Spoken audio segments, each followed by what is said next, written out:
नमस्कार साथियों, कैसे हैं आप लोग। आशा करता हूं कि आप लोग स्वस्थ और सुरक्षित होंगे। मैं अध्ययनम में आप सभी का स्वागत करता हूं। आज के लेसन में हम मध्य प्रदेश के करंट अफेयर के बारे में पढ़ेंगे। साथ ही हमारी वेबसाइट में Madhya Pradesh PSC, Vyapam, SSC, railway, banking आदि एग्जामों के स्टडी मटेरियल तथा टेस्ट सीरीज उपलब्ध हैं।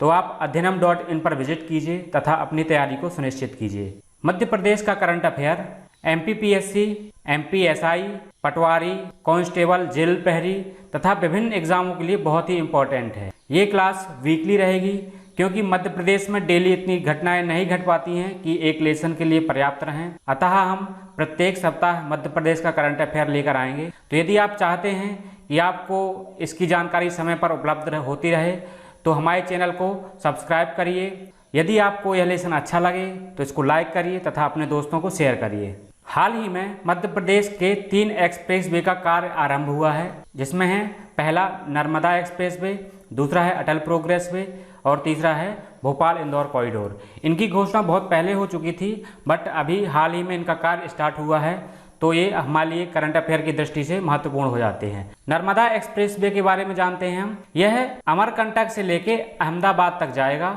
इसकी लंबाई 1074 किलोमीटर रहेगी। मध्य प्रदेश में इसकी लंबाई 1064 किलोमीटर रहेगी। नर्मदा नदी के किनारे बसे शहरों, पौराणिक स्थलों तथा धार्मिक स्थलों को जोड़ेगा। यह एक्सप्रेस वे मां नर्मदा नदी के किनारे बसे शहरों की प्रगति के लिए सहायक सिद्ध होगा। अगला है अटल प्रोग्रेस वे। यह चंबल एक्सप्रेस वे का परिवर्तित नाम है। यह 3 राज्यों में फैलेगा। पहला है उत्तर प्रदेश, दूसरा है मध्य प्रदेश और तीसरा है राजस्थान। यह उत्तर प्रदेश के इटावा से राजस्थान के कोटा तक जाएगा। इसकी लंबाई 398 किलोमीटर है तथा मध्य प्रदेश में इसकी लंबाई 309 किलोमीटर है। तीसरा है भोपाल इंदौर कॉरिडोर। यह भोपाल तथा इंदौर के बीच में 6 लेन का एक कॉरिडोर होगा, जिसकी लंबाई 194 किलोमीटर होगी।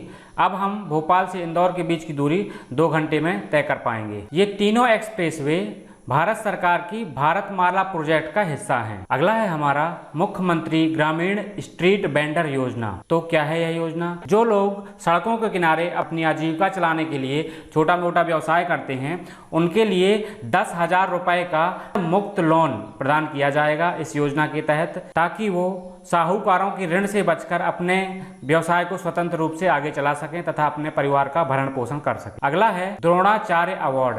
हाल ही में द्रोणाचार्य अवार्ड की घोषणा हुई है, जिसमें मध्य प्रदेश के 2 लोगों को नामांकित किया गया है। पहले हैं श्री जसपाल राणा, इनको शूटिंग के लिए नामांकित किया गया है। दूसरे हैं योगेश मालवीय, इनको मलखंभ के लिए नामांकित किया गया है। मलखंभ मध्य प्रदेश का राज्य खेल है। 2013 में इसको मध्य प्रदेश का राज्य खेल घोषित किया गया था। तो हमें इन 2 नाम तो याद रखने ही हैं, साथ साथ मलखंभ के बारे में भी हमको याद रखना है कि यह 2013 में मध्य प्रदेश का राज्य खेल घोषित हुआ था। मलखंभ के बारे में बहुत सारे एग्जामों में पूछा जाता है। सीधे क्वेश्चन आते हैं कि मध्य प्रदेश का राज्य खेल कौन सा है, मध्य प्रदेश का राज्य खेल मलखंभ कब घोषित किया गया। तो इस प्रकार के क्वेश्चन पूछे जाते हैं। अगला है कायाकल्प अभियान। कायाकल्प अभियान का मुख्य उद्देश्य स्वास्थ्य संस्थाओं में उच्च स्तर की सफाई तथा उनको संक्रमण रहित बनाना है। इस अभियान के कुछ ऑब्जेक्टिव्स हैं, जैसे maintenance of hospital, execution of biomedical wastage, infection control, essential support services और प्रमोशन ऑफ क्लीनिनेस। ये सारे इस अभियान के मुख्य उद्देश्य हैं। कायाकल्प अभियान के ही क्रम में कायाकल्प अवार्डों का भी वितरण किया जा रहा है कि किस चिकित्सालय ने कितना अच्छा कार्य किया। तो इस क्रम में सबसे अच्छा काम किया है जिला अस्पताल सिवनी ने, उसको 40 लाख का पुरस्कार दिया गया है।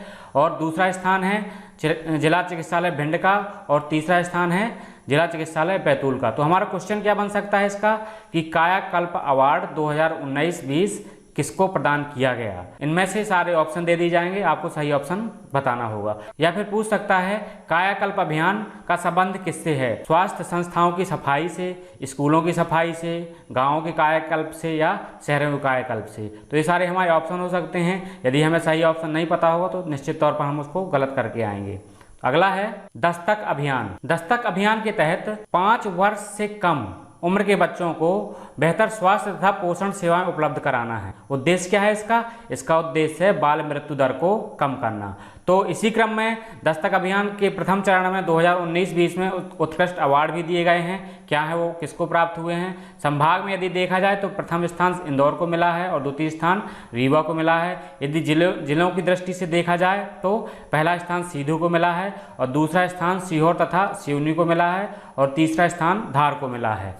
मतलब ये क्यों काय के लिए प्रदान किए गए हैं कि इन्होंने बच्चों के पोषण तथा उनकी स्वास्थ्य की देखभाल के लिए उत्कृष्ट कार्य किए हैं। जन सामान्य को हाई ब्लड प्रेशर, डायबिटीज तथा कैंसर जैसी बीमारियों के संबंध में जागरूक करने के लिए एक निरोगी काया अभियान चलाया गया। यह अभियान आरोग्यम हेल्थ एंड वेलनेस सेंटर द्वारा चलाया जा रहा है। इसी के तहत 2019-20 में निरोगी काया अवार्ड भी प्रदान किया गया है। तो इस क्षेत्र में जागरूकता फैलाने के क्षेत्र में सबसे श्रेष्ठ कार्य किया है नर्मदापुरम ने, और जिलों में यदि देखा जाए तो सबसे अच्छा कार्य किया है रायसेन ने, द्वितीय स्थान है होशंगाबाद का तथा तृतीय स्थान है बड़वानी का। अगला है तेनजिंग नोर्गे अवार्ड। श्री रामनाथ कोविंद ने मध्य प्रदेश के पैरा तैराक, मतलब ये दिव्यांग तैराक हैं, श्री सत्येंद्र सिंह लोहिया, जिन्हें तेनजिंग नोर्गे पुरस्कार प्रदान किया गया है। 42 किलोमीटर लंबी कैटलीना चैनल को सिर्फ 11 घंटे 34 सेकेंड में तैर करके पार किया है। ऐसा कार्य करने वाले एशिया के पहले दिव्यांग खिलाड़ी बने हैं। अब यदि